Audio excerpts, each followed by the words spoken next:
Hello guys, welcome back to the channel Concept of Laws.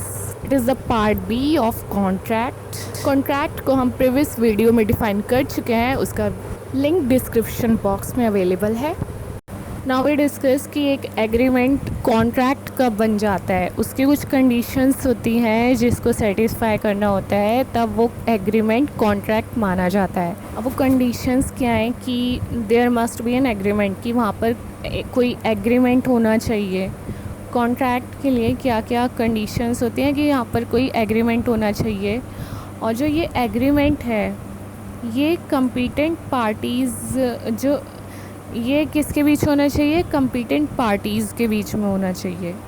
और thirdly कि ये agreement जो है फ्री ऑफ कंसेंट होना चाहिए, पार्टीज़ की फ्री कंसेंट होनी चाहिए। और जो ये एग्रीमेंट है लॉफुल कंसिडरेशन के लिए होना चाहिए, और ये जो एग्रीमेंट है ये साथ ही लॉफुल ऑब्जेक्ट के लिए भी होना चाहिए। And the agreement must not have been expressly declared to be void by contract act और एनी अदर एक्ट। ये जो एग्रीमेंट हो रहा है ये वॉइड नहीं डिक्लेयर होना चाहिए, ठीक है। मतलब वॉइड क्या होता है, ये वैलिड और वॉइड एंड वॉइडेबल का डिफरेंस हम कवर करेंगे, जिसको कि आप कॉन्ट्रैक्ट की प्लेलिस्ट में देख सकते हैं। तो इसका सबसे पहला एसेंशियल एलिमेंट क्या हो गया, there must be an agreement, जो कि आता है सेक्शन 2E में। इसमें एग्रीमेंट को डिफ़ाइन किया गया है, हर एक जो प्रॉमिस होता है और सेट ऑफ प्रोमिसेस होते हैं जो कि forming the consideration for each other is an agreement, जो कि क्या फॉर्म करते हैं, कंसिडरेशन एक दूसरे के लिए, each other for each other. तो इसको हम ऐसे समझेंगे कि प्रपोज़ल एंड एक्सेप्टेंस। प्रपोज़ल को ऑफ़र भी कहा जाता है। प्रपोज़ल जो कि डिफ़ाइन है सेक्शन 2A में। प्रपोज़ल क्या होता है, एग्रीमेंट का स्टार्टिंग पॉइंट होता है कि जो पर्सन सिग्निफाई करता है अपने विलिंगनेस को कि कुछ करने की, या फिर एब्सटेन फ्रॉम डूइंग एनीथिंग।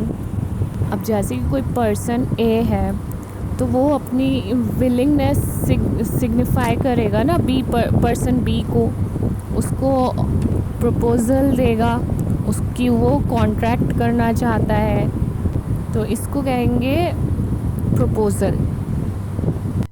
किया गया है when one person signifies to another his willingness to do or to abstain from doing anything with a view to obtaining the assent of that other to such act or abstinence। क्या obtain करने के लिए, उसकी assent, ठीक है, with a view to obtaining the assent of that other। तो इससे आपको अच्छे से क्लियर हो गया होगा, he is said to make a proposal, ठीक है। तो यहाँ पे जो टर्म डिफाइन है प्रोमाइसर और प्रोमिसी, ठीक है, ऑफरर एंड ऑफरी। तो प्रोमाइसर कौन होता है, जो ऑफरर होता है वो कौन होता है, जो proposal who makes the proposal. Proposee कौन होता है, जो ऑफरी या फिर ऑफरी भी कह सकते हैं, वो कौन होता है, the person to whom it is made. तो इसको एक एग्ज़ाम्पल से समझते हैं। जैसे एक पर्सन ए है, वो अनदर पर्सन बी से कहता है दैट वो अपनी विलिंगनेस दिखाता है कि वो अपना जो हॉर्स है, जो जेड है हॉर्स, उसको सेल करना चाहता है 1000 रुपीज़ के लिए। तो यहाँ पे क्या हो गया कि ए जो है वो प्रोमाइसर हो गया, ऑफरर हो गया, और बी जो है वो प्रोमिसी हो गया, वो ऑफरी हो गया। तो जिसको ऑफ़र दिया जा रहा है तो वो कौन हो गया, ऑफरी हो गया। जिसको प्रपोज़ल दिया जा रहा है वो हो गया प्रोमिसी, और जिसने प्रपोज़ल किया है, बनाया है, वो कौन हो गया, प्रोमाइसर। यहाँ पे ए हो गया प्रोमाइसर यानी ऑफरर। यहाँ पर लॉफुल कंसिडरेशन भी है 1000 रुपीज़, और लॉफुल ऑब्जेक्ट के लिए भी हो रहा है, वो अपना हॉर्स दे रहा है जेड, हॉर्स को कहा गया है जेड। तो अब हम देखते हैं एक्सेप्टेंस, जो कि सेक्शन 2B में आता है। when the person to whom the proposal is made signifies his assent thereto। अगर जिसको कि वो ऑफ़र किया गया है वो पर्सन अगर अपनी असेंट दिखाता है, सिग्निफाई करता है अपनी असेंट उस चीज़ के लिए, वो क्या हो जाता है, राज़ी हो जाता है, तो वो प्रपोज़ल एक्सेप्टेड हो जाता है। और यही जो प्रपोज़ल है एक्सेप्ट होने के बाद क्या बन जाता है, ये एक प्रॉमिस बन जाता है। जैसे कि ए ने अपनी विलिंगनेस दिखाई थी बी को कि वो अपना जो हॉर्स है जेड उसको सेल करना चाहता है 1000 रुपीज़ में। तो यहाँ पे क्या हो गया कि जो बी है जब वो उसका ऑफ़र एक्सेप्ट कर लेगा तो ये क्या हो जाएगा, प्रॉमिस हो जाएगा। जो सेकंड एलिमेंट है वो क्या था कि the agreement must be made by competent party. Contract तभी वैलिड माना जाएगा जब ये पार्टीज़ जो हैं ये क्या होनी चाहिए, कम्पिटेंट होनी चाहिए according to section 11 of this act. तो कौन से पर्सन्स होते हैं जो कि कम्पिटेंट होते हैं? अब कम्पिटेंट होने के लिए एक तो पर्सन को मेजर होना चाहिए। मेजर मतलब कि वो माइनर ना हो, बिलो 18 ना हो, या तो वो 18 कंप्लीट 18 का हो या फिर उससे अबव हो। सेकेंडली जो साउंड माइंड हो, मतलब कि वो ठीक ठाक हो, दिमागी हालत उसकी ठीक हो, पागल वागल ना हो। और थर्डली क्या होना चाहिए, who are not disqualified from contracting by any law to which they are subject. Disqualified नहीं होना चाहिए जो कि वो कॉन्ट्रैक्ट कर रहे हैं by any law to which they are subject. तो इस टाइप से सेक्शन 11 कहता है कि जो पर्सन माइनर होगा या फिर अनसाउंड माइंड होगा या फिर डिस्क्वालीफाई डिक्लेयर किया गया है बाय एनी लॉ, तो ये क्या होगा, कम्पिटेंट नहीं होगा, ये कॉन्ट्रैक्ट में एंटर नहीं कर सकता है ऐसा पर्सन।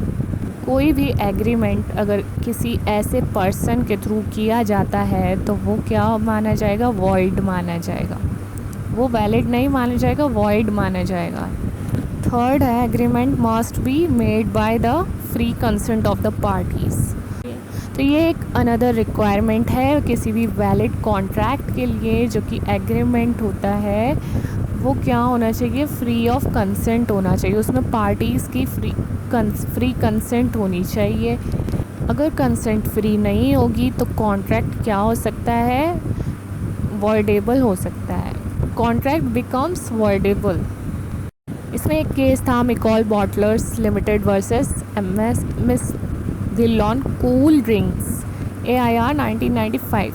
तो इसमें दिल्ली हाई कोर्ट ने क्या कहा था कि एग्रीमेंट के वैलिड होने के लिए उसको फ्री ऑफ कंसेंट होना चाहिए, पार्टीज़ की उसमें फ्री कंसेंट होनी ज़रूरी है। तो ये एक रिक्वायरमेंट है किसी भी वैलिड एग्रीमेंट की। यहाँ पर किसी भी टाइप का कोएर्शन या अनड्यू इन्फ्लुएंस ये सब नहीं होना चाहिए। ये सब के लिए आप हमारी कॉन्ट्रैक्ट की प्लेलिस्ट में जाकर देख सकते हैं। प्लेलिस्ट का लिंक हमने डिस्क्रिप्शन बॉक्स में दे दिया है। सेक्शन 13 एंड सेक्शन 14 के अकॉर्डिंग कंसेंट फ्री होनी चाहिए।